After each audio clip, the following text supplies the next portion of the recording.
Guys, sandali lang po, again, this is a live reaction video ng isang, statement po na inilabas ni Representative Janice Degamo noong 2026. Ito po yung first route na inayos nila, na ginawa nila yung impeachment trial against the Vice President.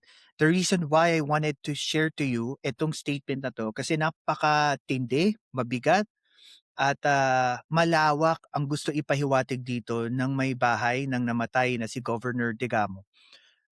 Kung bakit importante natin maintindihan that this threat of the Vice President is very important. Sabi niya, "It's the potential is the problem." That somebody can actually harm someone and nagbubukas ka ng opportunity for other people to do it. Alam niyo guys yung ano, yung, meron ding isang pattern which is I like what she said, yung intimidation. Alam niyo po ba that there are multiple instances kahit sa social media, they are using threats para ma-intimidate yung kanilang katunggali or sabihin na nating, kaaway sa politika. Nakakatakot ito kasi tulad nung panahon ni Duterte, this has become normal. If you're against the Duterte, you will be tagged. Naalala niyo yung panahon ni Duterte when people are tagged as, parang komunista, yung mga nare-red tagging. Tapos pagka tiningnan mo, when it all started just providing informations or fact against EJK or against what the president is doing on his term. The problem is this, the more na nagiging normal siya, the more that people follow it. And the more people follow it, the more it become normal at ang nangyayari, yung mga patayan tulad nung nangyari nung EJK, nagiging normal. Sa totoo lang po, even if you check on yung status ng, Commission on Human Rights dito sa EJK victims, ang pinatay o napatay at ang dahilang inilagay sa autopsy or sa report ng mga pulis ay nanlaban. Kaya nga 'di ba, matinding issue ang kinakaharap ng mga Duterte sa ICC kasi yung paggamit ng salitang neutralize, ang ibig sabihin po noon and it was, explained by the pre-trial chamber ay, indirectly saying to kill.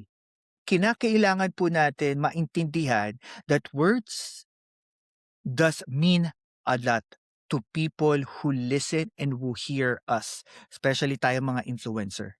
Kasi puwede mangyari. I think that's it. I just wanted to make a reaction. So guys, ang punto ko lang dito paulit-ulit ano, we can always agree to disagree to any issue about politics.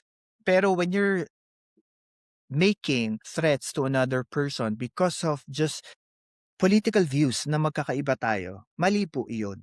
Tsaka at the end of the day, ako kasi paniniwala ako sa pagba-vlog, especially in politics.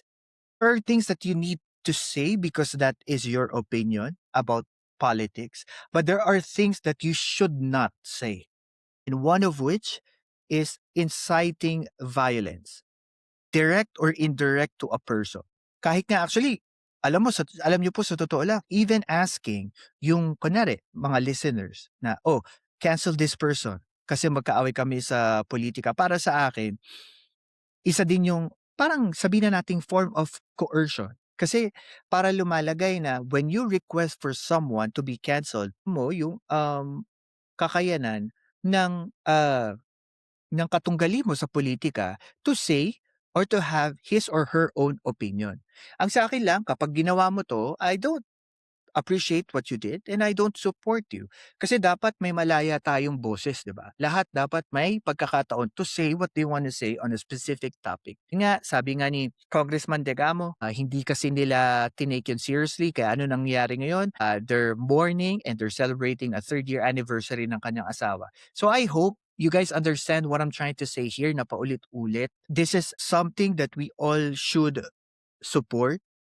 No violence at all. Let's agree to disagree. And also, let's, ako, pagkatas naman po ng live, there's a lot of people that probably have a different opinion of what I said or what I've said before. Pero ako, I just hope everyone will be okay. Sa lahat, ganun lang naman po yung pinagdadasal Ako po si Banat Boy at ito ang Philcast kung saan ang katotohanan walang takot na sinasabi. Like, share at subscribe na.